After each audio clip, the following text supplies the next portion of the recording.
Welcome to a video series about evaluating programs.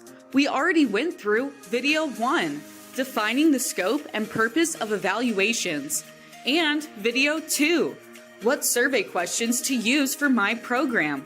Go back to our channel and check them out. Now we're on video 3, different evaluation techniques to disperse questions and collect data.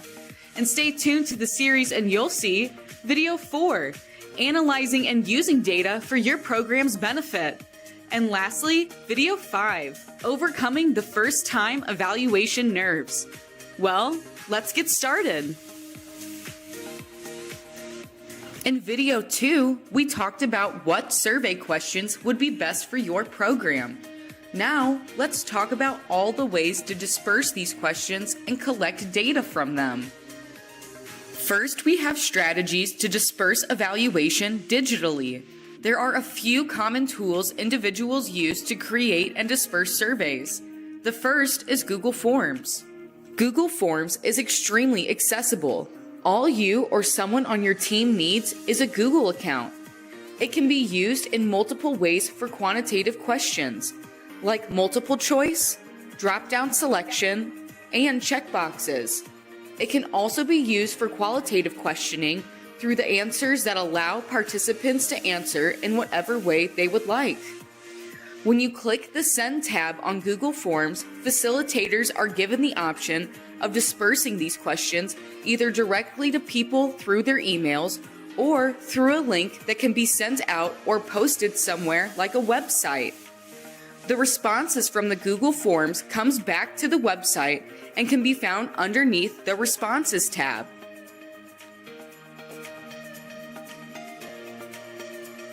Another common tool used is SurveyMonkey. SurveyMonkey can also be used in multiple ways for quantitative questions, like multiple choice, drop-down selection, checkboxes, and sliders. But keep in mind that the slider option is only available with a paid upgrade. Open-ended questioning is also available for use on SurveyMonkey for free. You send out the surveys by clicking the Collect Responses tab at the top of the page. Then, you're given options on if you'd like to pay to have the survey sent out to a specific population or to send it out yourself through other platforms. SurveyMonkey's free options to disperse data are either through creating a link or posting to different social media pages. They have other dispersal options you can view here in yellow if you decide to upgrade the service through a fee. Then, you can view the data that has been collected through the Analyze Results tab. And SurveyMonkey breaks down the percentages of answers for each question right in front of you, which is really helpful for reporting. The last way we'll go over is through Zoom. This can be great for interviews with people you are not geographically close to. Zoom also has the option to record by clicking this button on the bottom. There are several benefits to recording, like being able to pay attention and make eye contact without having to take notes. Also, you can pick up on facial and body language. Recording also allows you to go back and re-watch so you don't miss a thing that your participant says. Zoom also has the option to download the transcript. All you need to do is click the transcript button next to the recording option, select that you would like a live transcript to be going on, and then save at the end. Keep in mind, these transcriptions are not always accurate, so try to have a backup recording like the recording option Zoom has to allow you to go back and make any corrections to the written transcription as needed.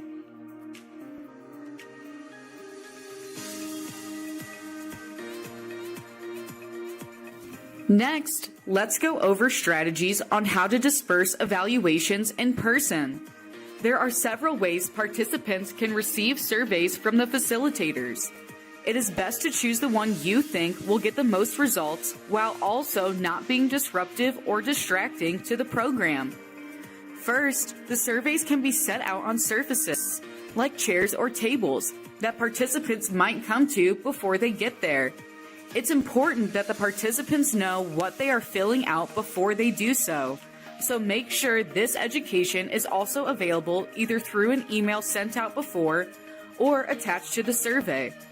Another option is to hand the surveys to participants as they arrive.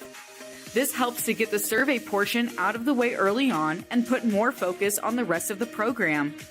This option is best used if the program wants to collect baseline data from the participants before they participate in the program. A third option is to hand surveys out to participants as they leave. This allows for the participant to experience the program without thinking about the evaluation. This option should be used if programs want to know first impressions about how the first program went. If you use this option, make sure to get approval to reserve a portion of program time at the end for the evaluation so individuals are prepared and not running out the door to leave. A final option is to set up somewhere and let people come to you. This is a good option for participants to feel more like they are the ones deciding to take the survey. A tip for this strategy would be to have signs and facts displaying the purpose of the evaluation. Even with these, though, you might have to get personable and ask people how their days are going and if they're interested. The worst they can do is say no.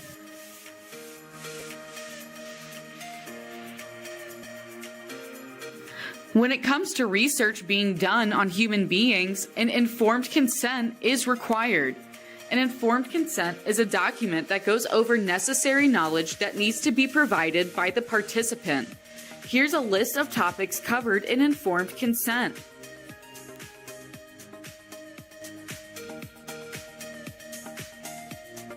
Hey, I just wanted to say thanks for following along. This video would not be possible without the funding from the NextFifty Initiative and was produced by the University of Denver's Knoebel Institute for Healthy Aging in collaboration with LinkAGES. My name is Hannah Decker, and I'm a graduate student at the University of Denver Graduate School of Social Work. And I hope to see you next time at Video 4, Analyzing and Using Data for Your Program's Benefit. And don't forget to subscribe to be alerted for new videos.